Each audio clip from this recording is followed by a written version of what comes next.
Many people believed for years that Missing No was a secret, official Pokémon hidden in Pokémon Red and Blue.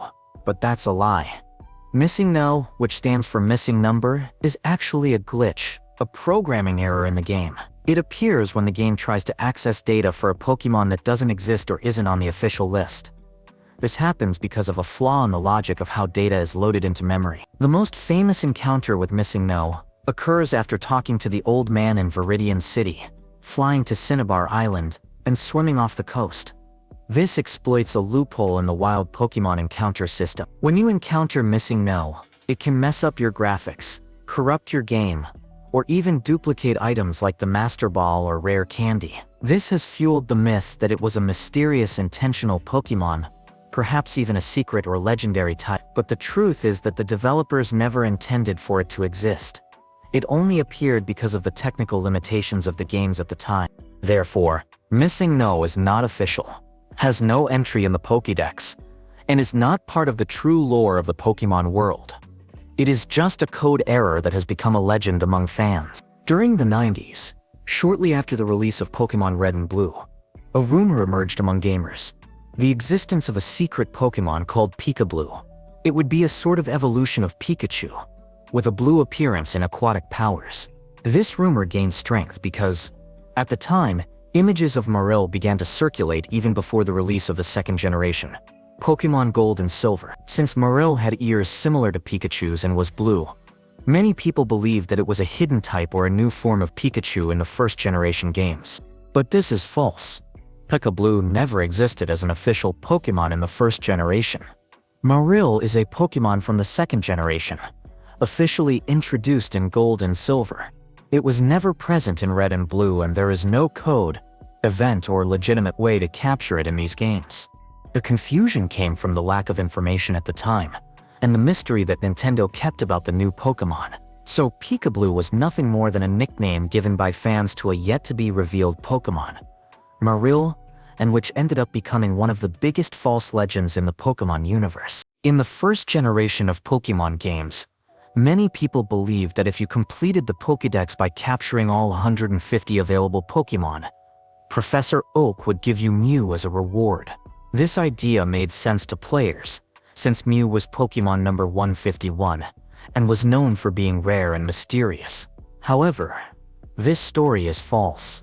The truth is that, even if you complete the Pokédex with all possible Pokémon in Red, Blue, and Yellow, which was already quite difficult, since it required trading between versions, the only official reward is a certificate of merit within the game. This diploma can be seen at Game Freak, in the building in Celadon City, as a form of recognition for the achievement. Mew was never included in an accessible form in the first-generation games. It was in the game files, but could only be obtained through special events organized by Nintendo or, later, using glitches or devices like the Game Shark. So, as popular as the theory was in the 90s, completing the Pokédex doesn't unlock Mew. It's just another one of the great debunked legends of the Pokémon world. Many people believed that if you let a Haunter reach level 100, it would evolve into Gengar on its own, without needing to be traded. This is false. In the mainline Pokémon games, Haunter only evolves into Gengar through trading, regardless of what level it is. Even if your Haunter reaches level 100, the maximum possible, it will not evolve on its own. The trading evolution system is fixed for certain Pokémon, such as Haunter, Kadabra, Machoke, and Graveler. They were programmed to evolve only when traded with another player, and this has never changed in the classic generations. The confusion probably came from players using cheats or illegitimate methods to force evolutions, or from rumors spread at the time when it was difficult to confirm the information. But the truth is simple. No matter the level, without trading, Haunter will always be Haunter. Many people think that Charizard is a dragon type, and it's easy to see why. It looks like a dragon, breathes fire, and has a look that resembles mythological creatures. But this is false. Charizard is not a dragon type in the main games. It has officially been a fire and flying type since the first generation.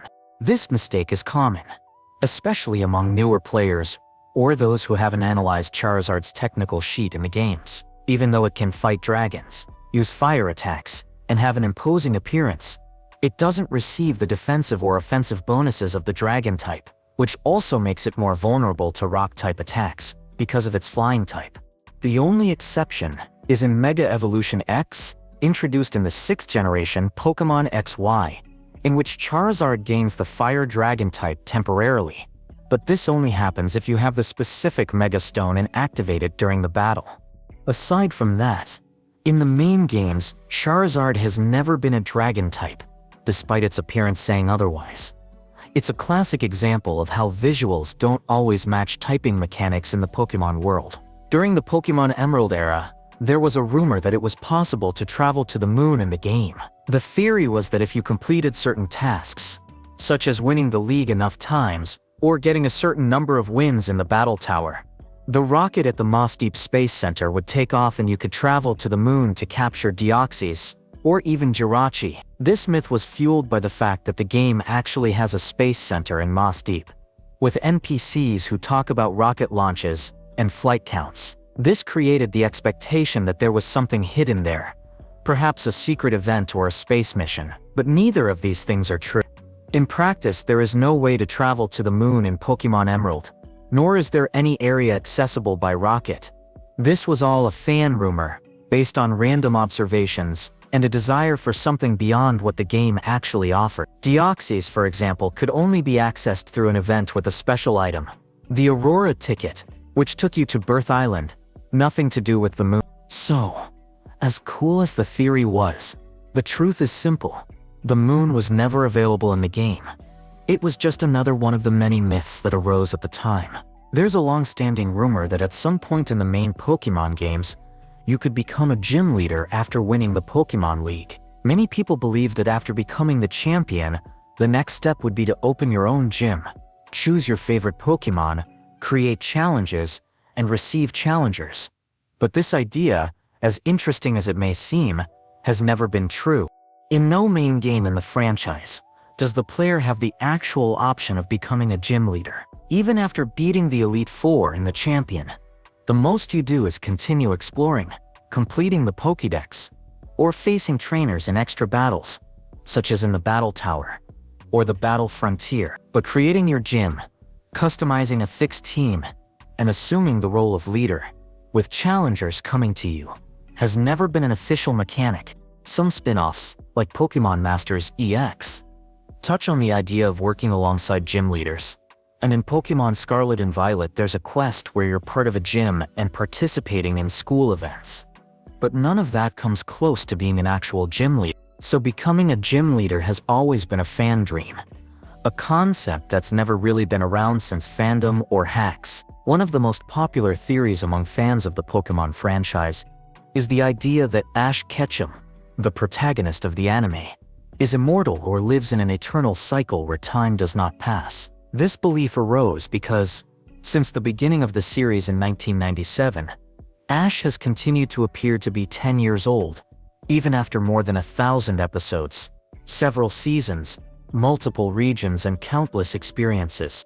But the truth is that Ash is not immortal, and this has never been officially stated or suggested by the creators of the anime. The reason for him not aging is purely narrative and commercial. Pokémon is a franchise aimed primarily at children, and keeping Ash at 10 years old makes him easier to identify with for new generations of children who are just getting to know the series. If he were to age, he would become a teenager or adult, and this would change the dynamics of the story and could alienate the original target audience. This technique is very common in long series aimed at children. Other famous characters such as Bart Simpson, Ben 10, in the children's versions, or even classic cartoon characters, such as Scooby-Doo, also do not age. They live in a kind of stopped time by decision of the scriptwriters. In addition, it is important to remember that the Pokémon anime does not follow a rigid timeline. Each region visited by Ash functions almost as a new season with its own rules. Therefore, even though Ash accumulates experience, earns badges, and meets legendary Pokémon, he is often restarted with each new adventure, with a new team, new look, and new objective, as if he were a new version of himself, but always with the same young spirit. Some fan theories try to justify this with events from the anime, such as when Ash is hit by Pikachu's lightning in the first episode, or when he temporarily dies in episodes involving Mewtwo, Latios, or Ho-Oh. These stories gave rise to the idea that he became immortal or fell into a coma, but these are all just fan theories and have never been confirmed by the creator.